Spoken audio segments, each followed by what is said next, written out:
Hey guys, welcome back to the channel on this beautiful Sunday morning. I really appreciate you joining me today. Today I've got the brand new Luminox Pacific Diver 200 meter quartz chronograph. This is model number 3144, and I really like the three-hand version of the Pacific Diver that I reviewed, I guess, 2 years ago, and I really like that thing. So let's see if I like this one. Let's check it out.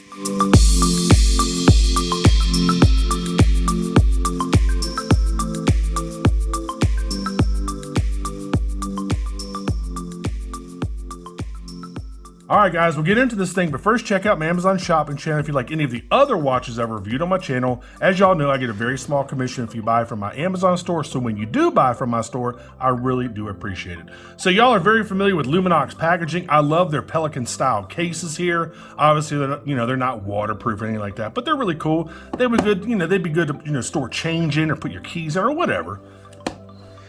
There you go. Here is the watch.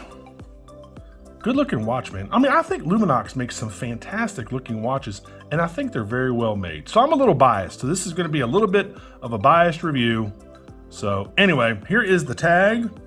Big old thick rubber tag right there. 3144, there you go. Let's take it off of its pillow. You don't get any sort of manuals or anything of these anymore. You do get a warranty card, which I think is actually blanked out. There's the warranty card. There you go, yada, yada, yada.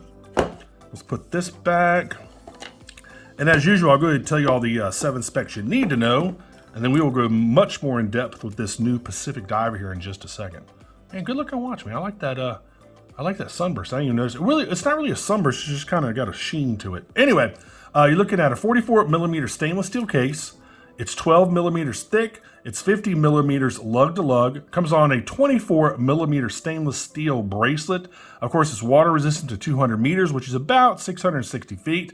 I'm not quite sure of the Ronda movement inside, but I'm guessing it might be like a 5130. It has about a 2-year battery life. You do get a sapphire crystal with AR coating, and of course all the other specs checked down there in the description. Of course, you got a screw-down crown, you got pushers at 2 and 4. Of course, you've got the Tritium Lume, which glows to about 25 years.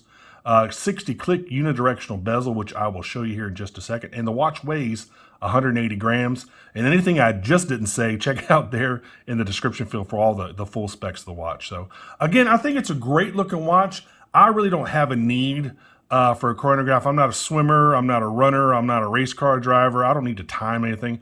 I think they look really cool. And I think, honestly, that's why a lot of people buy them. They don't really use the chronograph function of the watch. They just buy the watch because they think it looks really cool. It's extremely legible. I love that shade of blue on the dial. As you can see, it kind of shimmers. It's not a like a sunburst. It's just like a metallic sheen to it. And y'all can't see this, and I'm gonna try to get this on camera. I love those concentric circles in each of the subdials. So you got the running seconds over here. I guess it was about 2 o'clock. You have got a chronograph function dial down there at 6, and you got days of the week over here at 9, and they all have concentric circles. Let me see if I can zoom this thing in for you. Really cool little detail that I didn't notice at first until I was actually looking at the watch more in detail. So really cool. The date window, nice and big down here at 4:30, which, 4 o'clock, which I really appreciate. You got a little white border on there. Again, you got your running seconds, you got your chronograph function, then you got your day of the week over here at 9 o'clock. Indexes are nice. These indexes do not have Lume on them. If you look at the rehaut right there, you can see the little tritium tube at each index on the rehaut right there. And of course, guys, the rehaut is that little ring between the dial and the crystal right there. You can see the little tritium tubes. Anyway, or call it a chapter ring. Anyway, so you got plenty of tritium on here, so I guess they figured, hey, look, we don't need to lume the dial as well since we got so much tritium. You've also got a little tritium pip embedded up here at 12 o'clock on the Carbonox bezel. Let me go ahead and give you some action on that bezel. Wow, really nice. Listen to that click, man. Wow, that is a nice click. And I think I remember correctly, I really like the bezel on the original 3-handed Pacific Diver as well. Let's line it up. I just missed it. Let's go back. Man, that's got fantastic and almost zero back play. Wow. There you go. Lines up perfectly. Really, really nice. Let's check this crown out.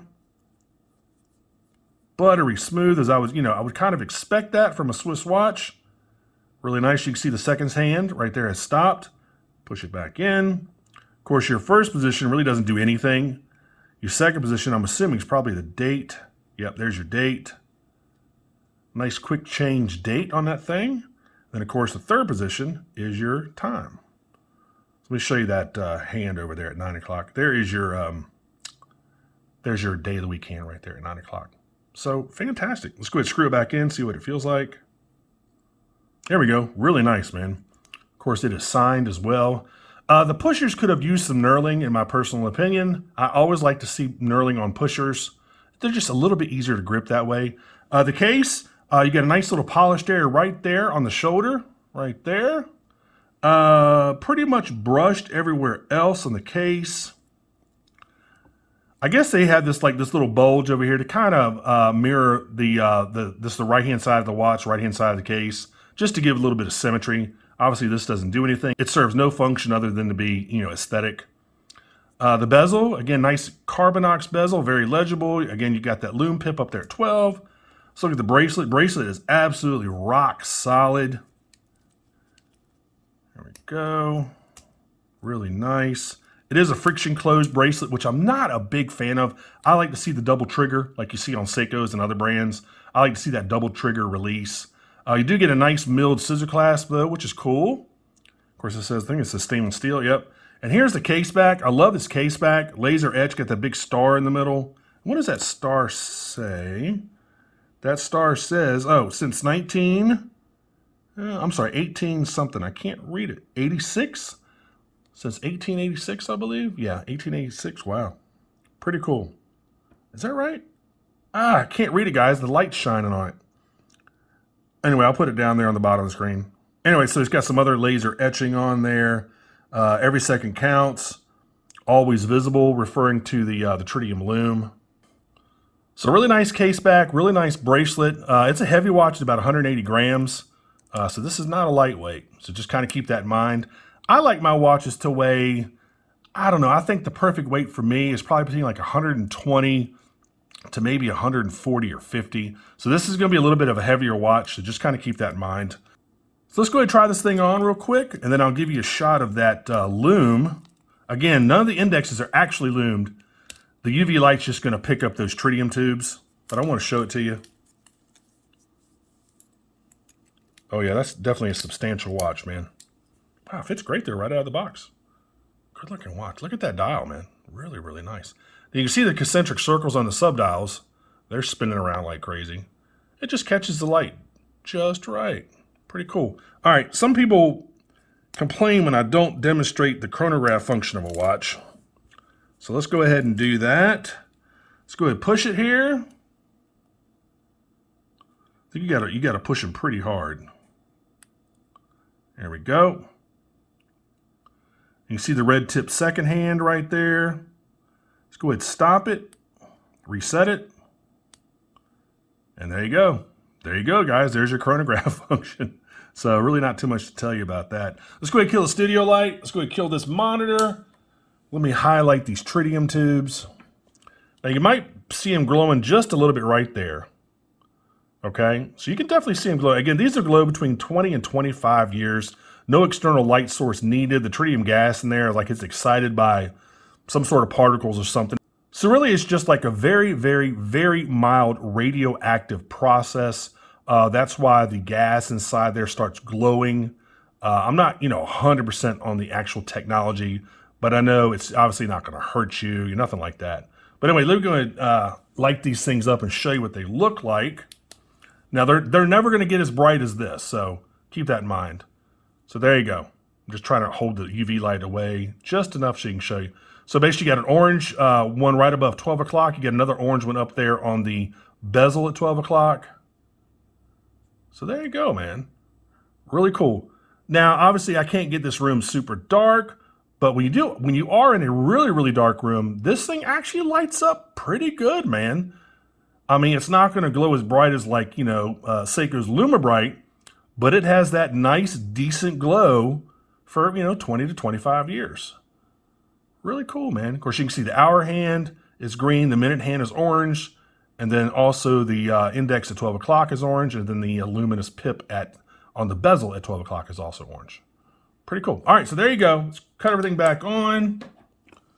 And tell me what y'all think of these things, man. Are they a little expensive? Abso-freaking-lutely. I mean, the tritium tubes themselves are one reason why this probably cost a fair amount of money. You know, those tritium tubes are pretty expensive. They've been really expensive recently.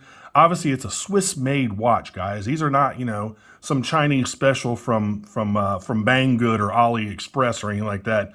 These are, you know, these are Swiss-made watches. They've got Ronda movements in them. Really, really nice cases, screw-down crowns. So you're going to pay. I mean, you're basically paying for the, you know, for the tritium, the fact that it's Swiss-made. And I mean, I don't think it's outrageous what they're charging. I think they charge what, $8.95 for this version on the stainless steel bracelet. And they've got some other colors. They've got the lime green, they've got the red, the orange, yellow, and black. And they also have like a blacked out version on a black strap. Yep, correct. And they also have a black dial version of this. So they got a black dial version of this on a stainless steel bracelet, and then they have the fully blacked out version on those rubber cut to fit straps. So you have what, 6 other options? Is that right? 1, 2, 3, 4, 5, 6, 7 other options if you don't, for whatever reason, like this blue. So, I mean, I like the blue. I think it's fantastic. It reminds me of a certain watch, and I can't remember. It reminds me of a particular a Breitling watch, and I can't remember the name of it. I'll find it and put it up on the left-hand side of the screen here so you can take a look at it. In fact, let me see if I can find that real quick. That's what it is. It's the Breitling Endurance watch. In fact, let me go ahead and put that up on the left-hand side of the screen.